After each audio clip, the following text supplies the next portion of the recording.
My name is Eileen, and today I'll be talking to you about distracted driving.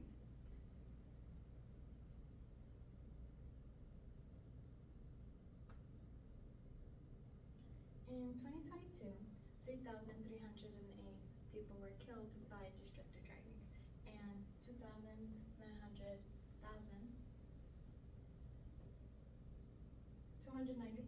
people were injured by distracted driving. Distracted driving is a public health crisis that we can no longer ignore. While the temptation to glance at our phones quickly may seem harmless at the moment, the risks are simply way too high. To truly grasp the gravity of this issue, we need to visualize the life-shattering consequences that one text behind the wheel can unleash. There have been over 390,000 injuries from distracted driving in 2001. Alone, that is the equivalent of the population of Miami being injured in 1 year.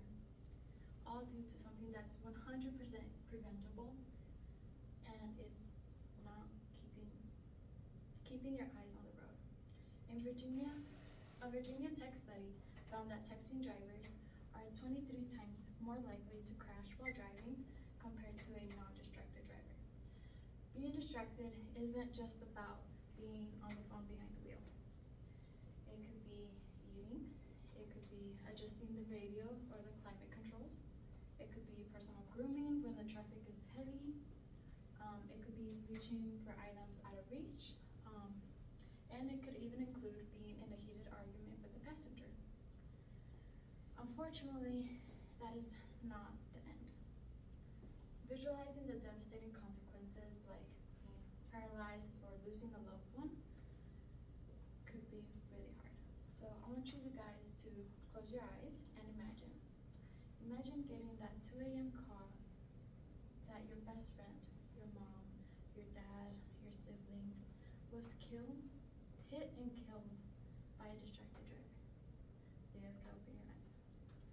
While on their way home from a long shift at work, the anguish of losing them forever due to someone's reckless choice is unimaginable. Or envision being permanently paralyzed from your neck down after a texting driver rear-ended you and you can no longer be able to walk, hug loved ones, or even live independently. The consequences are life-shattering. It's better to text what you need to text, call who you need to call, and put your phones away before driving. If friends or even family members got upset that you don't answer, simply say, "I'm driving." In town, the longest you'll take to get to your destination is 15 minutes. You'll get to text them back soon. If truly it is an emergency, find somewhere to park and then call them. Your life is worth so much more than getting told to run an errand to get tomatoes. While the statistics are sobering and we are not powerless against this preventable tragedy. Driving needs to have your full attention. If it doesn't, then your chances to get in a car crash are so much higher. Needing to be aware of your own actions, the environment around you, and the lanes, traffic lights.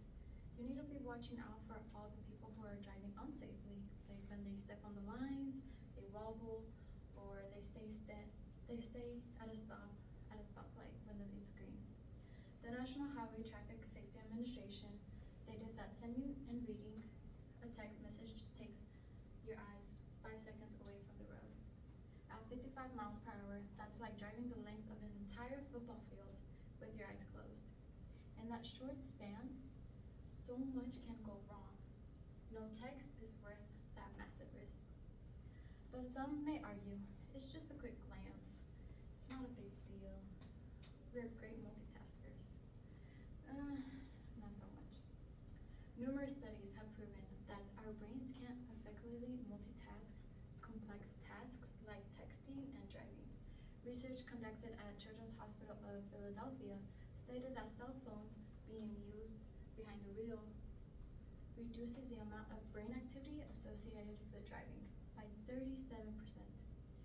Not only cell phone use is using by cell phones by texting, CHOP, or the Children's Hospital of Philadelphia, also explained that it could be social media, messaging apps, GPS, music, and even hands-free devices that make you mind, not focus, and making you 4 times more likely to be in a car crash. Some testimonies that I found were Philip Balby was 19 years old and hit by a distracted driver while training on the run. Carmen Lansford killed on her way home from work after she texted a friend and ran underneath a 18-wheeler. She was just 26 days away from her 18th birthday. A 17-year-old killed in a car crash while talking on the phone. Kelsey Raphael and Emily Staines' father killed and distracted driver wheeled into the shoulder while he was putting a tarp on his truck. And the driver was programming the GPS.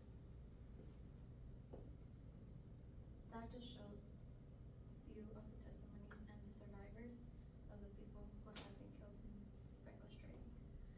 We began by witnessing the unimaginable heartbreak caused by texting drivers, lives shattered and families devastated in an instant.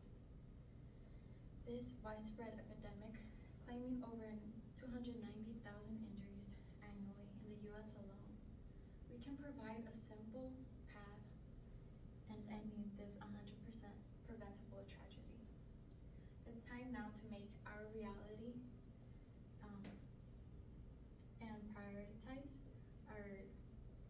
and not prioritize our selfishness by using our phones and being conscious of driving aware of our surroundings. And yeah, so my end thing is for you is be aware of your surroundings. Don't pay attention to your phone, and if you need, put the phone away. It's that simple. And by putting your phone away, you could save someone else's life or